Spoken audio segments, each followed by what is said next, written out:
జై తెలంగాణ. మనం చూస్తూ ఉన్నాం, మన రాష్ట్రంలో ముఖ్యమంత్రి గారు పక్క రాష్ట్రాలకు పోయి పెద్ద పెద్ద స్టేట్మెంట్లు ఇవ్వడం, నేను పెద్ద హిట్లర్ని, నేనేదో మార్పు తెచ్చేస్తా, నేను హైడ్రా పెట్టినా, నేను ఇక్కడ పేదవాళ్ళ ఇండ్లు కూలగొట్టినా అని చాలా గర్వంగా ప్రకటిస్తూ ఉన్నారు. ఇది దారుణం. ఇటువంటి నాయకులు ఇంతవరకు తెలంగాణ ఎప్పుడు చూడలేదు. నేను ఇవాళ ముఖ్యమంత్రి గారిని సవాల్ చేస్తూ ఉన్నా, మీరే హోమ్ మినిస్టరు, మీరే సీఎం. ప్రతిరోజు ఒక చిన్న పాప, ప్రతిరోజు ఒక బాబు, ప్రతిరోజు ఒక మహిళ ఏదో ఒక విషాద సంఘటన చూడకుండా తెలంగాణ ఉండలేదు. ఇవాళ ఏ రిపోర్ట్ చూసినా కూడా 5 మంది చిన్నపిల్లల్ని మొలెస్ట్ చేస్తూ ఉన్నారు, చంపేసేటటువంటి ప్రయత్నం చేస్తూ ఉన్నారు. 5 POCSO cases per day or being reported from Telangana.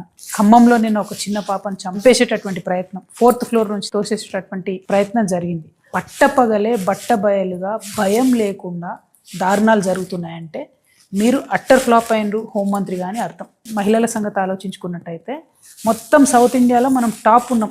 ప్రతిరోజు 67 మంది మహిళల మీద ఏదో రకమైనటువంటి హింస జరుగుతూ ఉంది. చిన్నపిల్లల మీద, మహిళల మీద జరిగే హింసలో మాత్రం టాప్ 10, టాప్ 5లో మన దేశంలో ఉన్నామంటే ఇది సిగ్గుచేటు. హోంమంత్రిగా ఉన్నటువంటి మీరు తక్షణమే రివ్యూ చేయాలి. ఇది చాలా సీరియస్ ఇష్యూ. ఒక పెద్దన్నగా ఉండాల్సినటువంటి మీరు చిన్నపిల్లల్ని, మహిళల్ని పట్టించుకోకపోతే తీవ్రమైనటువంటి తిరుగుబాటు మహిళలలో వస్తుంది. మహిళలకు రక్షణగా తెలంగాణ రక్షణ సేన ఉంటుంది కాబట్టి ఆ మహిళల్ని ఎట్లా కాపాడుకోవాలో, మరి సిటిజన్ పోలీసులుగా మేము ఎట్లా మారాలో మాది మేమే ఆలోచించుకునే పరిస్థితి వస్తుంది. అట్లా కాకుండా మీరు ఇంటర్వ్యూని కాండి అని చెప్పి ముఖ్యమంత్రి గారిని నేను డిమాండ్ చేస్తూ ఉన్నాను.